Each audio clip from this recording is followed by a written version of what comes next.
He's 10. Yeah.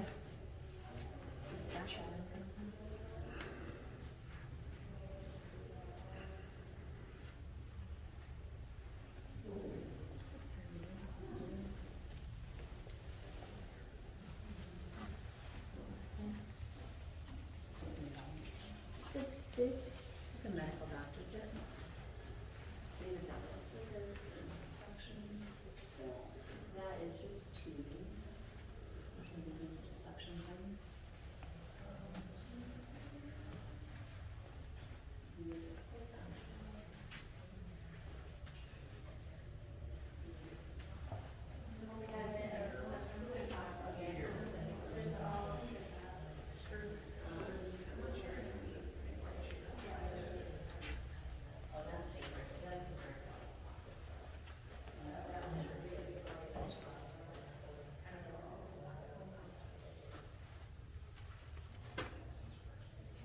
This looks like a glue. You can't touch this. So you see how all these little pieces of string?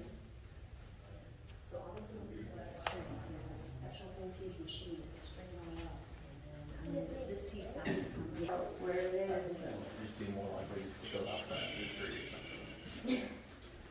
So make it fancy.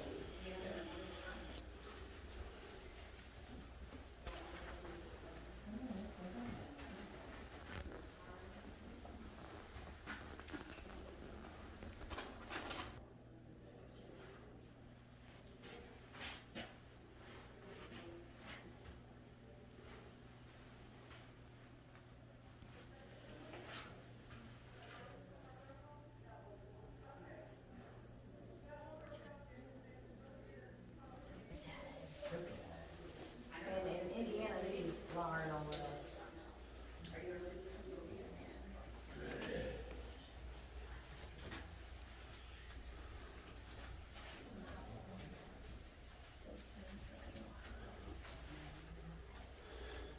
This is how the house is made. This is how the house is made. Well, that's a dye garden is what that is. The dye garden is where they get the plants for making dyes. There's one, you can see that the harvest is a little bit here, or ended.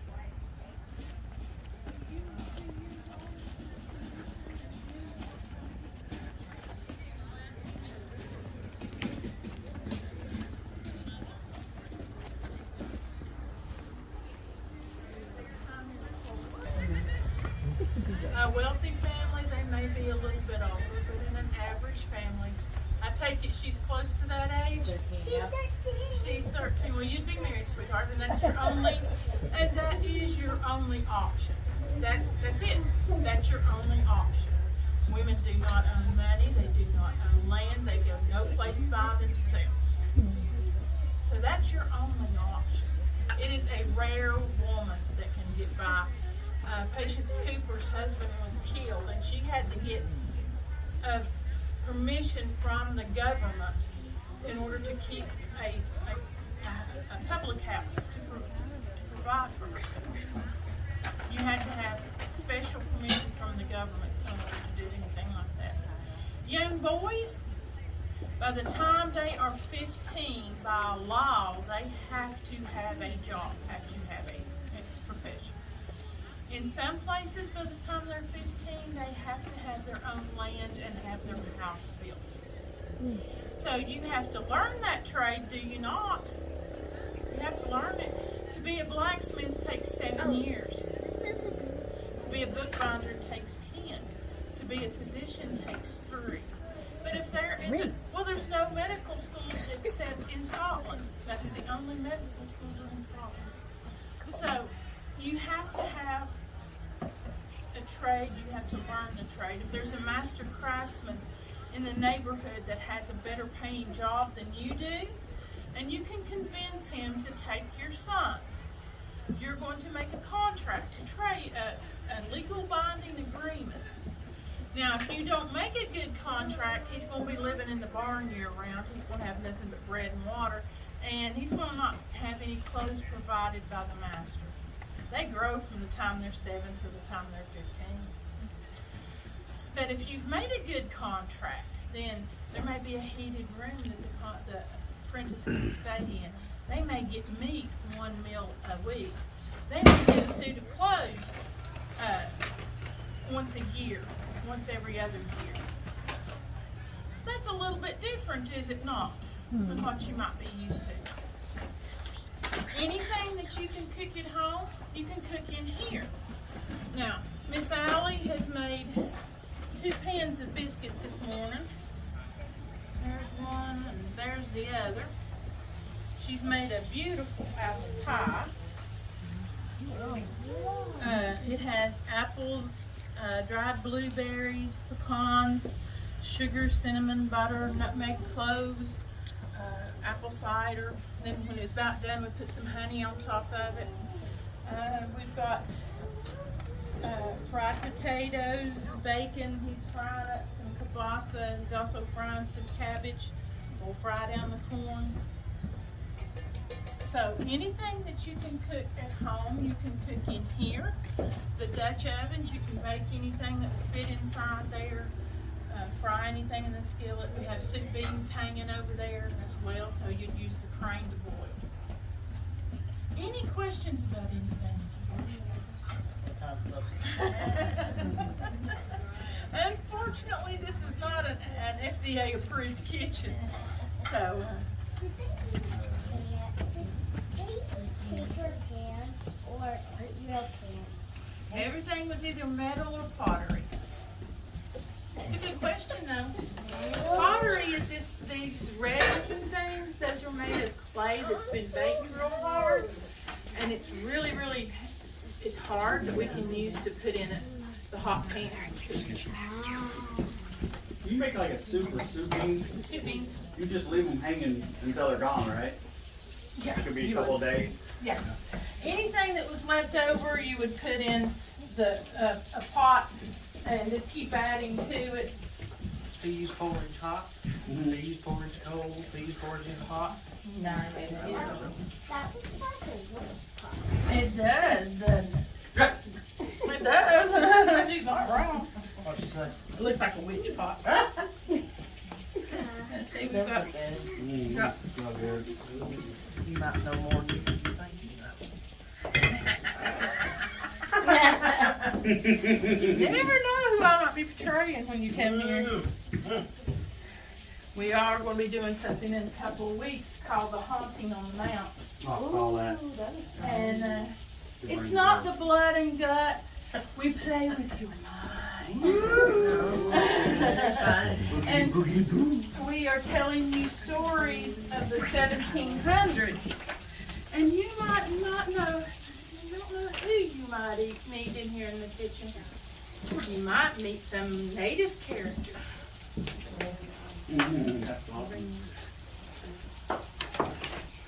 Any questions about anything?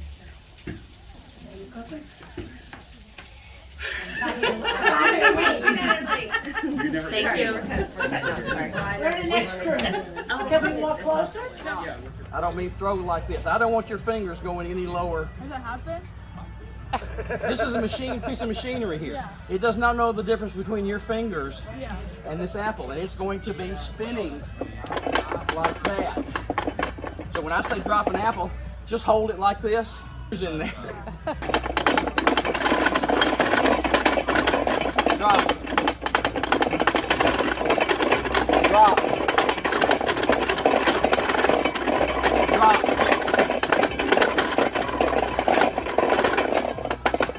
squeeze it.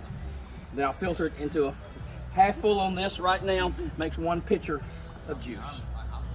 Okay. So About how many apples? Is that? 12, 14, something like that. Now we have 2 different kinds of tea. We have the Indian tea and we have the Chinese tea. But this is my favorite. Have you ever had company? You ask them what they would like to drink and their response is, I do not know. I find that most annoying, do you not? We give them this. It is a combination of Indian and Chinese tea. It is quite tasty. Now, about a week ago, Mr. Cobb went to Dedrick's store and he purchased a brick of tea. Now, this is a real brick of tea. The Chinese have taken hundreds and hundreds of tea leaves, pressed them together to form a brick. Now, if we were to use it, there are 16 squares. You would need to take a chisel and a hammer to break off each one of these squares. Then you would grade it as you would grade his cheese. Now, Mr. Cobb, he told me that this brick of tea cost up to a day and a half wages. That is quite expensive, is it not? He also said he wanted me to use it. I am going to use it. I'm going to frame it, hang it on the wall, and impress our neighbors. Now, I want to show you my most prized possession. Come over here. Could I have that corner, sir? Thank you.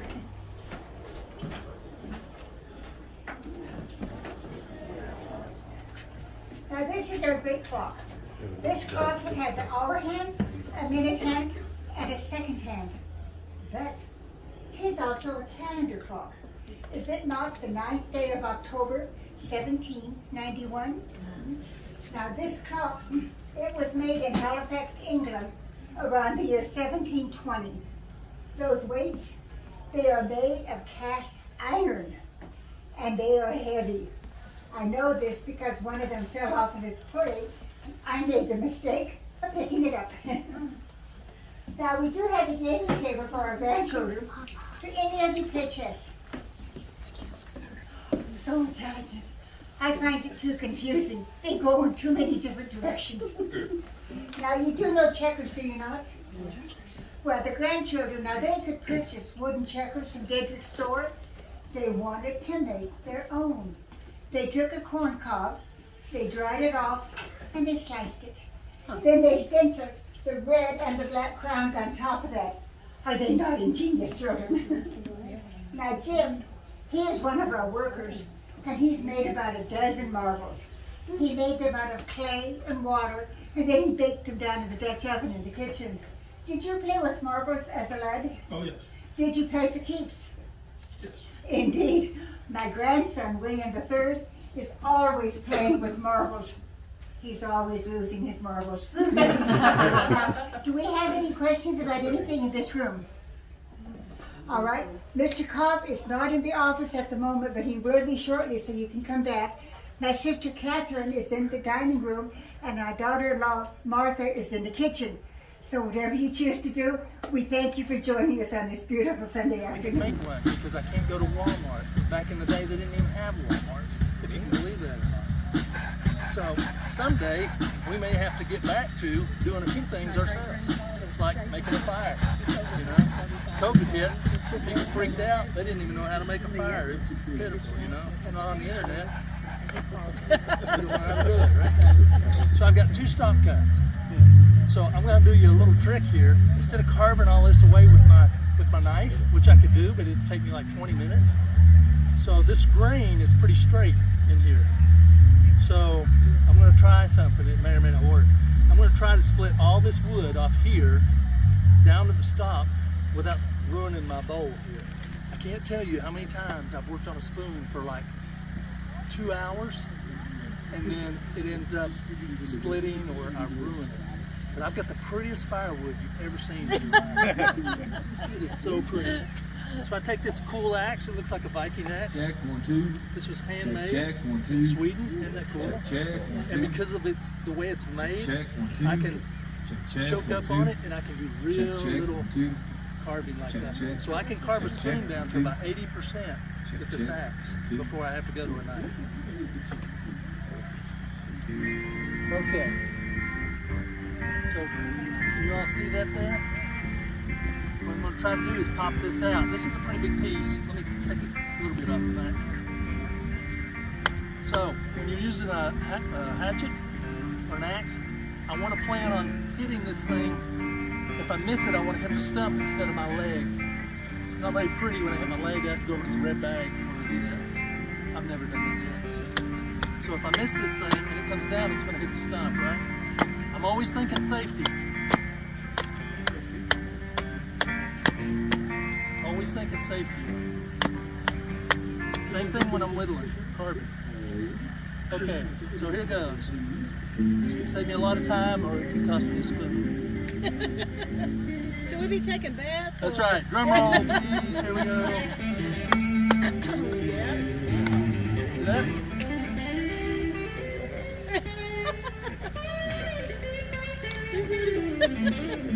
Okay, other side. Here we go. I've had a long couple of days. Started out about 4 o'clock yesterday morning, giving food away to people, like about 200 families. Went down to the Jonesboro Storytelling, sold almost all my spoons down there. And then I got up early this morning, went to church, stopped by Pal's because they've got sudden service. And then I ran over here to see you guys today. So I get a little crazy and giddy when I... So see this? The rest of the house, you'll notice that this is the only room in the home that's been completely painted. William said he would not eat anything that he could not see. So he wanted this room to be as bright as possible. The food is all cooked down in the kitchen. It's carried here to the dining room where it is served to the family. This fire only burns long enough to serve a meal. The kitchen is built as a separate building because of your fire. If it's summertime and you have a cook fire, your entire home would get overheated and be uncomfortable.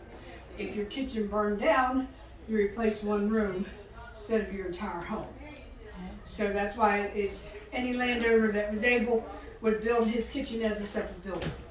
But no one from the family would eat in the kitchen. All the food would be carried here and served to the family. The adults and the children eat separately, not because there's not enough food, but because if the child is sitting here at the dining room table, they are expected to be on their very best behavior. And the adults talk too long for the children to sit and behave. So the children eat their meal, they have some playtime, or start their evening chores, and the adults can take as long as they want with dinner. Now during the summer and early fall, when we have the doors and the window open, there would be a child in here while the adults are eating, and they would have the chore of the shoe fly. They would simply stand behind the table, moving the shoe fly back and forth so that everybody that was eating would not be bothered by flies or bees that might come in. Now, it might get a little boring. And young William III had this chore, and he'd start tickling his grandfather. And he kept one until he'd done it one time too many. And grandfather got upset, put him into timeout, let him sit in the closet there for a little bit. He come out of the closet and his grandfather said to him, "William, have you learned anything?" William said, "Yes, grandfather." He said, "William, what did you learn?" He said, "I learned to see in the dark." He got to go back. Now, William likes to have hot tea during his meal. He does not like his tea if it gets cold. So we have what is called a toddy. This toddy is placed in the fire as soon as it's lit. It'll get hot during the course of the meal. And during the course of the meal, one of the servants will simply bring the hot toddy over, place it into the cup, reheat the tea, and place the toddy back into the fire until it's needed again. Now my sister Bathsheba tends to get cold very easily. And she said if she gets cold feet, she cannot enjoy her meal. So Jim, one of the workers, built this box for her. It's wood and metal, and the metal is perforated, and a hot brick is placed inside of it. This can be placed under the table where everyone can enjoy the heat of it, or if her feet are really cold, She will put her feet right on top of the box, tuck it under her petticoat, and keep all the heat for herself. She can take it out in a carriage with her. If she goes out in the winter, she has even taken it into Nelson's chapel to keep her more comfortable during service. Now the steps do lead up to a sleeping attic. There's another sleeping attic above the bed chambers. If we have a large gathering, such as a wedding, we have a lot of families come, they all may not know each other very well. All the men would sleep in one attic, all the women would sleep in the other. Everybody would be a little more comfortable. Now after the evening meal, the men tend to linger here in the dining room. The women will either go back out to the dog trot if it's fine weather, or back over to the great room. Now mind you, we do not gossip, but there is always enough factual information to share. Bless your heart. The men like to enjoy a pipe. They may have some brandy or a hot buttered rum. When a pipe is new, it's quite long. Men will continue to use these pipes until they get quite small. Apparently, after they are used a couple of times, I don't know if the stem gets clogged with tobacco or just gets a stale or bitter taste to it, but for whatever reason, they break off the ends of the pipe. That opens up the stem. It's like having a brand new pipe. So they use them until they get quite small. We have found if they save the ends of the pipe, we can use them again. You see, in the spring, we pack away our wool clothing and our heavy quilts in trunks. Typically, we would have to add tobacco in order to discourage the moths from eating our wool. But if any condensation gets in, tobacco stains our clothing. We have found the ends of the pipe have enough of a tobacco scent to discourage the moths. And because they're made of clay, condensation does not affect them. They do not stain our clothing. Can anybody tell me what I have here? Yeah. That is a cone of sugar. Now sugar is very expensive. It's very hard to get. It would not be on your table on a daily basis. The only reason it's on this table is because the governor is a guest in this home. It is very hard to get because it comes from the Caribbean where it grows. It has to be shipped, and then depending on how long it takes the merchant to get it before you could get it. The caner in the Caribbean, when he ships his sugar cane or his sugar cone, he will wrap it in paper that's been dyed with indigo. Ants like sugar, but they do not like indigo. So by wrapping his product in this dyed paper, he's able to ship it safely, knowing that it'll arrive at the merchant in good form. The merchant can then sell it confidently that his buyer is going to get a good product. Now when this sugar cone is unwrapped, this paper will be placed in boiling water to get that indigo coloring back out of it, and that will be used to dye cloth or yarn or wool from the indigo paper. Brown sugar is easier to get, it's less expensive. So brown sugar, honey, or maple would be used in your baking, not your white sugar. After your sugar cone is open, you've been using it, use nippers to cut it. Nippers are just a cutting tool. Whatever precedes nippers will tell you what kind of nippers they're used for. These are sugar nippers, used for cutting sugar. If you were in a blacksmith shop, he would have hoof nippers to trim the horse's hooves before they shoe them. Now there are some who believe that by cutting off a piece of sugar with nippers, you get too much sugar. I don't know how they would. They prefer to grate it. They feel like by grating the sugar, they can control the amount of sugar they use, and it dissolves a little quicker in your hot coffee or tea, whatever you're adding it to. I think the grater works fine for nutmeg, and I think that's what it ought to be used for. Anybody have any questions? So you said the pipes are made out of clay there? They are. Okay.